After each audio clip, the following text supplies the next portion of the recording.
Germany की Stuttgart city में चल रहे ग्लोबल समिट के दूसरे दिन प्रधानमंत्री मोदी ने India inside the global bright spot विषय पर अपनी बात रखी।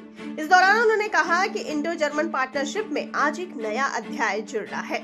पीएम मोदी ने कहा कि साथियों, इस कार्यक्रम की theme India Germany road map for sustainable growth है और यह थीम भारत और जर्मनी के रिस्पॉन्सिबल पार्टनरशिप की प्रतीक है।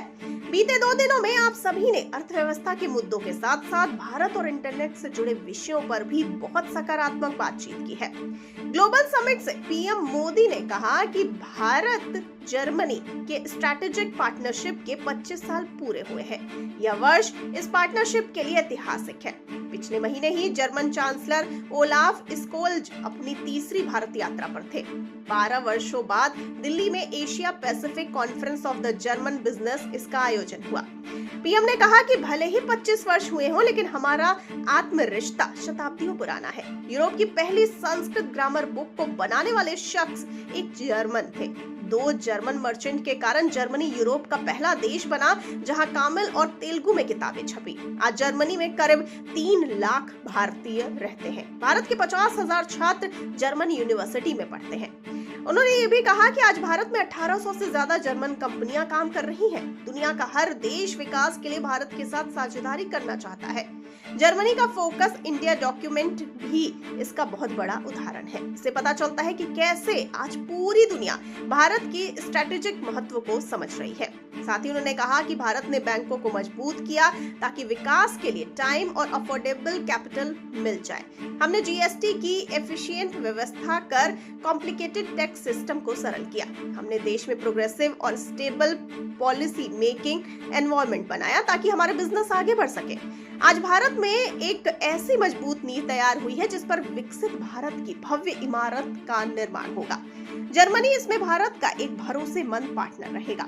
दुनिया की सोच में इस परिवर्तन के पीछे भारत में पिछले 10 साल से चल रहे रिफॉर्म, परफॉर्म, ट्रांसफॉर्म के मंत्र की बड़ी भूमिका रही है। भारत में हर क्षेत्र, हर सेक्टर में नई पॉलिसी काम कर रही है। 30,000 से ज्यादा कंप्लायंस को खत्म कर दिया गया है। पीएम ने कहा कि इलेक्ट्रॉनिक मैन्युफैक्चरिंग में भारत दुनिया के अग्रणी देशों में से एक है।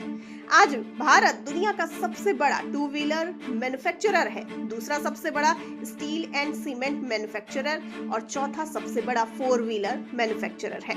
भारत की सेमीकंडक्टर इंडस्ट्री भी बहुत जल्द दुनिया में अपना परचम लहराने वाली है। ऐसा इसलिए हुआ क्योंकि बीते कुछ सालों में हमारी सरकार ने infrastructural improvement, logistics cost reduction, is of doing business और स्टेबल गवर्नेंस के लिए लगातार पॉलिसी बनाकर काम किया है। भारत ने इन तीनों फंड्स पर इंफ्रास्ट्रक्चर क्रिएशन का काम बहुत तेजी से किया है। डिजिटल टेक्नोलॉजी पर हमारे इन्वेस्टमेंट और इनोवेशन का प्रभाव आज दुनिया में देखा जा रहा है। भारत दुनिया के सबसे अनोखे डिजिटल पब्लिक इन सेक्टर वाला देश है।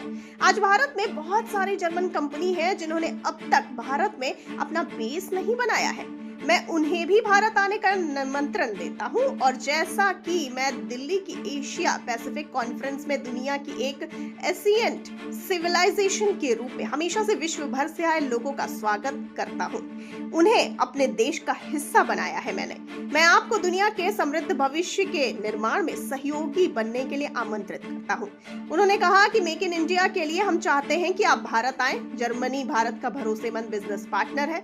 भारत को कारोबार के लिए अच्छा माहौल बनाया है। इंडो जर्मन पार्टनरशिप में आज एक नया अध्याय जुड़ रहा है। मुझे खुशी है कि भारत का एक मीडिया समूह इतने बड़े समिट का आयोजन कर रहा है।